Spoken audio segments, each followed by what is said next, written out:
세상은 우리에게 끊임없이 더하기의 공식을 요구합니다. 너의 능력을 더해라. 스펙을 쌓아라. 인맥을 넓혀라.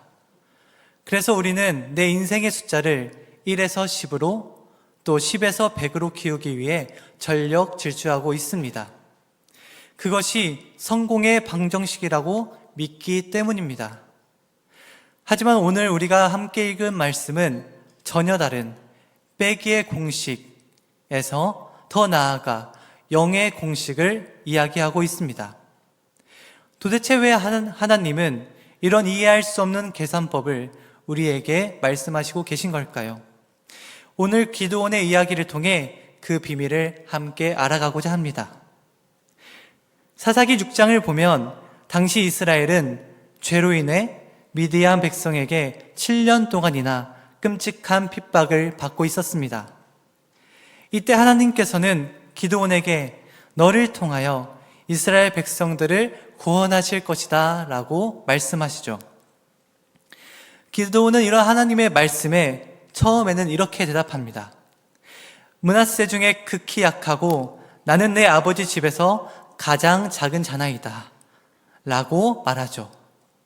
이렇게 말할 만큼 기드온은 소심하고 두려움이 많은 자, 겁이 많은 자였습니다.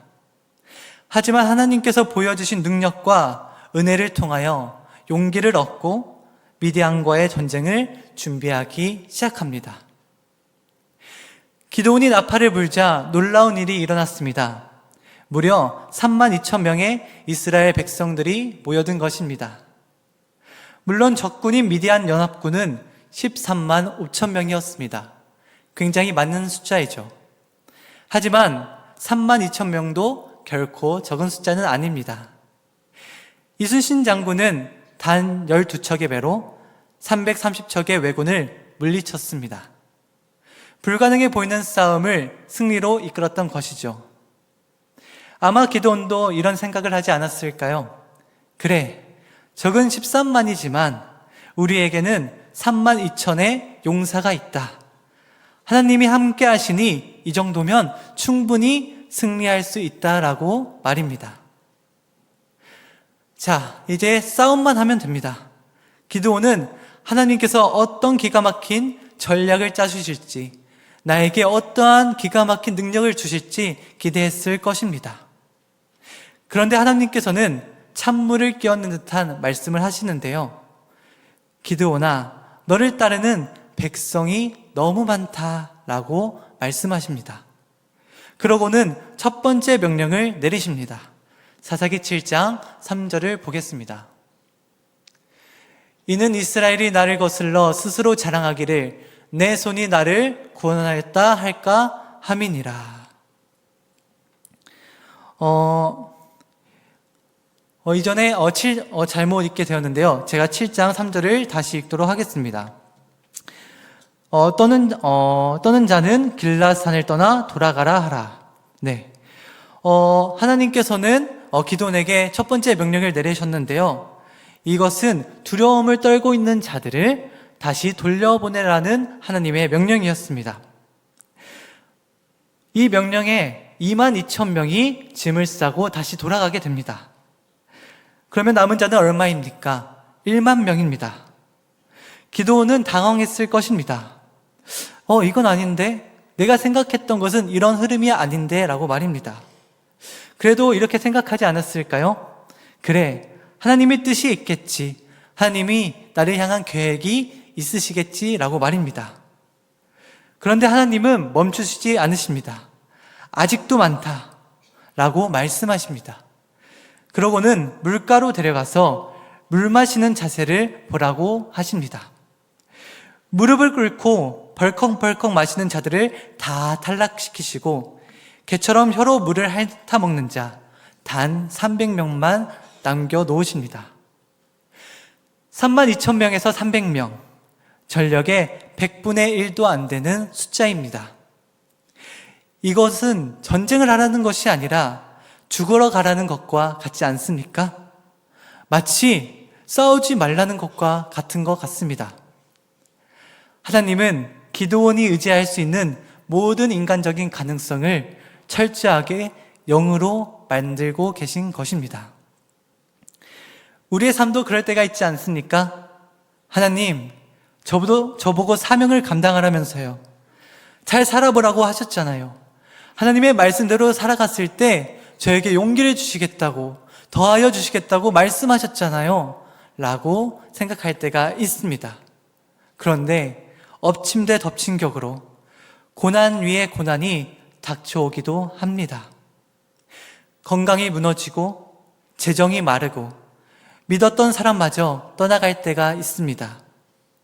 그럴 때 왜 이러시냐고, 나에게 왜 이런 시련을 주시냐고 우리가 따지고 싶을 때가 있습니다. 기드온도 마찬가지였을 것입니다. 겁 많은 저를 부르셨으면서 저에게 힘을 더 주셔야죠. 저에게 더 많은 군대를 주셔야죠. 저에게 더한 능력을 주셔야죠. 왜 있던 군대마저 뺏어가십니까? 도대체 저보고 어쩌란 말입니까? 라고 생각했을 수도 있습니다. 하나님께서는 도대체 왜 이렇게까지 기드온에게 하시는 것일까요? 오늘 본문 사사기 7장 2절을 통해 명확한 답을 주십니다. 7장 2절을 보도록 하겠습니다. 이는 이스라엘이 나를 거슬러 스스로 자랑하기를 내 손이 나를 구원하였다 할까 함이니라. 아멘. 하나님께는 32,000명이 승리의 조건이 아니었습니다. 바로 하나님의 영광을 가로채는 걸림돌이었습니다. 만약 그 숫자로 이겼다면 그들은 100% 이렇게 말했을 것입니다. 역시 우리 전략이 좋았어. 내 리더십이 탁월했어. 내 손이 나를 구원했어. 라고 말입니다. 이 구절에서 말하는 자랑하다라는 단어는 히브리어 원어로 파아르입니다. 이 단어는 단순히 말로 뽐낸다는 뜻이 아닙니다. 자신을 아름답게 꾸미다, 스스로를 장식하다, 돋보이게 하다라는 뜻을 가지고 있습니다. 하나님은 왜 32,000명 중에서 32,000명을 돌려보내셨을까요? 그들이 그 숫자를 승리하면 그 승리를 자신의 스펙이나 액세서리처럼 사용하고 스스로를 화려하게 장식할 것을 아셨기 때문입니다. 웨스트민스터 소요리 문답 제1문에 사람이 제일 되는 목적은 하나님을 영화롭게 하고 즐거워하는, 영원토록 그를 즐거워하는 것이다 라고 말합니다.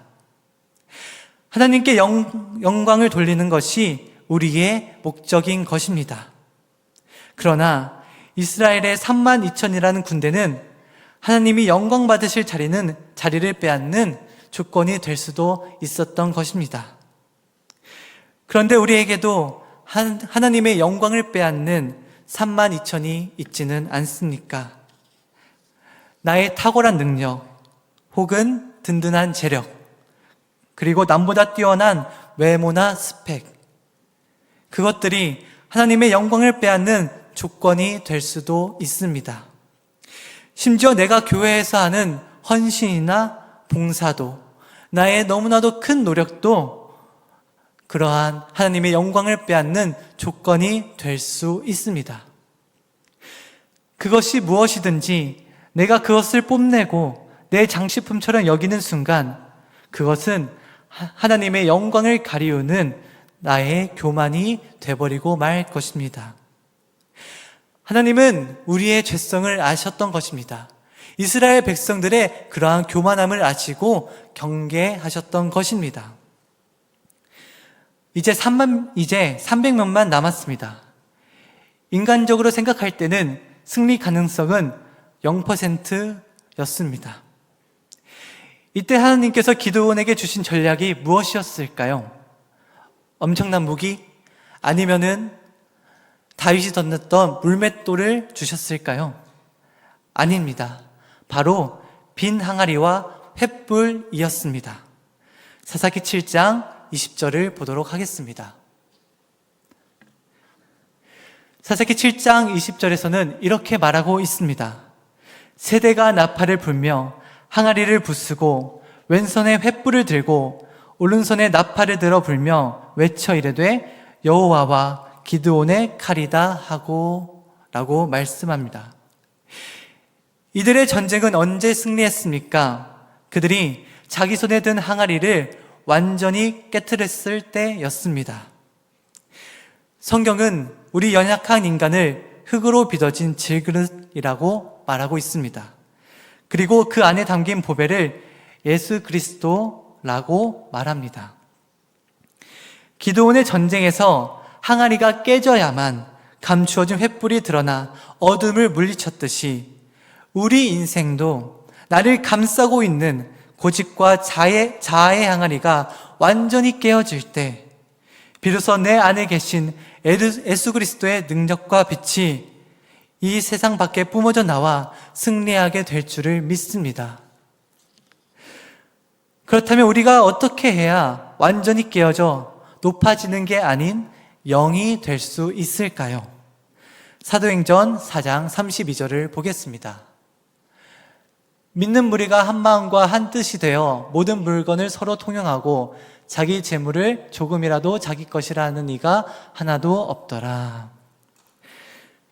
초대교회 성도들이 보여줬던 모습을 보면 그들은 자기 것을 조금도 자기 것으로 여기지 않았습니다. 자신의 것을 나의 것, 나의 노력으로 얻은 것이 아니라 모든 것이 하나님의 은혜다라고 여겼던 것입니다. 내가 이룬 것, 내가 행한 것, 내가 가진 것, 이 모든 것에서 나의 지분을 주장하지 않았던 것입니다. 우리도 이러한 고백을 하길 원합니다. 하나님, 이건 제 능력이 아닙니다. 제 노력이 아닙니다. 저는 아무것도 아닙니다. 라고 고백하면서 오직 하나님의 은혜임을 기억하며 살아가는 삶, 이것이 바로 내가 영으로 살아가는 삶입니다. 그런데 생각해보면 이렇게 영으로 살아가는 삶은 참 미련해 보이기도 하고 내가 남들보다 약해 보인다는 생각이 들기도 합니다. 그리고 이렇게 살 필요가 있나? 내가 이렇게까지 할 필요가 있나? 라는 생각이 들 수도 있습니다. 이런 우리에게 사도 바울은 놀라운 비밀을 알려주고 있는데요. 고린도후서 12장 9절을 보겠습니다. 다 함께 읽겠습니다. 이는 내 능력이 약한 데서 온전하여 짐이라. 아멘. 여기서 온전하여 짐이라 라는 이 단어는 원어로 봤을 때 텔라이 우타이입니다. 이 단어의 원역은 텔레오라는 단어인데요. 이 텔레오는 완성하다, 성취하다 라는 뜻을 가지고 있습니다. 그것은 단순히 부족한 것을 채워준다는 의미가 아닙니다. 바로 하나님의 능력은 우리의 약함으로, 나의 약함을 인정하고 온전히 하나님을 의지했을 때 비로소 완성된다는 뜻입니다. 사랑하는 성도 여러분, 세상의 공식은 무엇입니까? 더욱더 더하여지고 더욱더 높아지는 것이 바로 세상의 공식입니다. 하지만 하나님의 승리 공식은 1 더하기 0은 1이 되듯이 다 내려놓은 영인 내가, 하나님만이 일하실 자리를 내어드리는 내가 온전히 하나님만을 의지했을 때, 하나님만이 영광 받으시는 그 내가 되었을 때 승리를 얻는다는 것이 바로 하나님의 승리 공식입니다. 말씀을 맺겠습니다. 기드온이 32,000명에서 300명으로 줄어들고 이스라엘 백성이 이길 수 있는 가능성이 0이 되었을 때 하나님께서는 그들을 통해 13만 5천 명을 물리치는 기적을 행하셨습니다. 지금 나의 손에 쥔 것이 너무나도 초라해 보이고 또 없어 보여서 내가 너무나도 연약해 보일 때, 내가 너무나도 낮아져 보일 때, 내가 그 순간 0이 되었을 때, 그 순간이 하나님이 일하실 수 있는 최고의 타이밍일 수 있습니다. 혹시나 우리의 마음 가운데 내가 너무나도 초라해 보이고 내가 너무나도 불행해 보이는 마음이 있으십니까? 혹시나 나의 마음 가운데 그런 마음이 있다면 이제는 절망 가운데 나아가는 것이 아니라 그 순간을 하나님께 온전히 나아갈 수 있는 승리 공식을 이룰 수 있는 축복의 시간으로 생각하시는, 소망하시는 우리 모두가 되기를 간절히 소망합니다. 이 밤에 기도할 때 나의 32,000명을 내려놓고 오직 주님의 뜻만 내 안에 채워주시기를, 나를 통해 온전히 영광 받아주시기를 기도하며 영의 삶을 살아가는 우리 모두가 되기를 주님의 이름으로 축원합니다. 기도하겠습니다.